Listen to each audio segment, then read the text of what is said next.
Today, how to improve your decision-making skills and make more winning choices. Hi, I'm Graeme Newell, and I use the latest brain science insights to show you how to make smarter money decisions. My speeches and webinars teach how to recognize the signs that an impulsive decision might be likely. Click on subscribe and the bell below to see more of my videos. It was 1931, and the food giant General Mills had a big problem.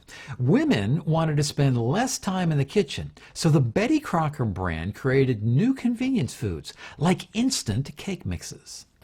It's got that special homemade goodness, just begging to be eaten. The initial cake mix had just two requirements: add water, then bake it up. It was super easy, just what customers asked for. But these new instant cakes turned out to be a flop. Eventually, Betty Crocker discovered that customers liked the cakes more if they removed one key ingredient, the powdered egg. All you have to do is add water and fresh eggs, and you get a fine, snowy white cake. A great big cake, too.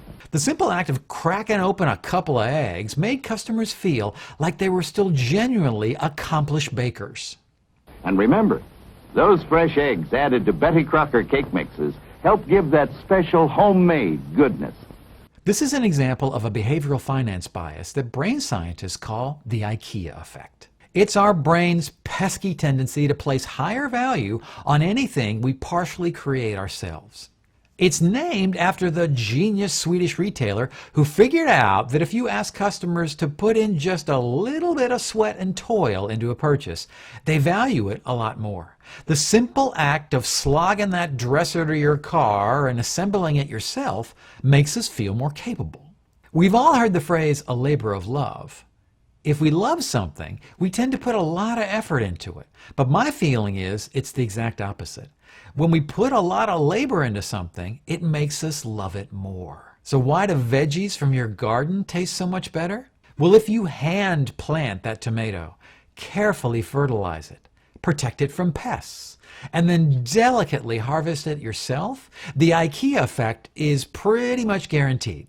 No matter how misshapen or bland that tomato might be, it's gonna taste rapturous. So you probably think the IKEA effect is a pretty good thing. What's the harm in falling in love with things we work the hardest on? It just adds to the enjoyment, right?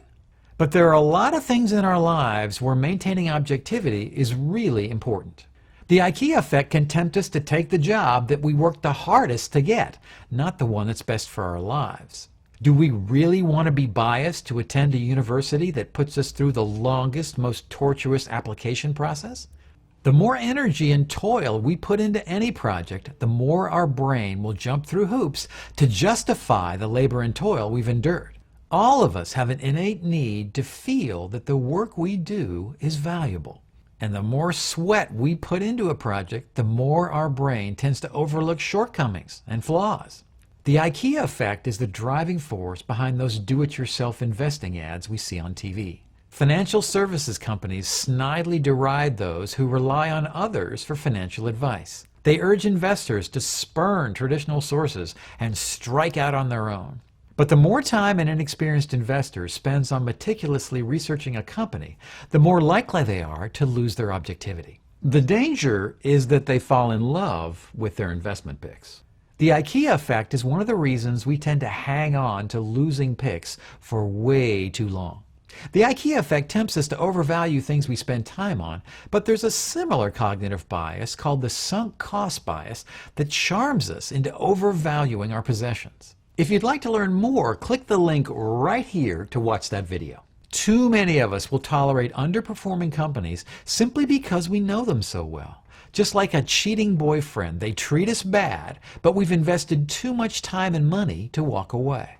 It's important that any investment be evaluated on two criteria: the objective numbers, but also your vulnerability to ignoring those numbers because you've fallen in love with your own handiwork.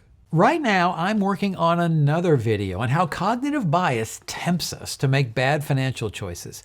If you'd like to be alerted when that video is completed, just click on my face below to subscribe. And be sure to click that alert bell too. And I've created tons more videos on how brain science can help you make smarter money choices. Click on this box to see the full playlist. I'm Graeme Newell, and that's Better Decisions Through Brain Science.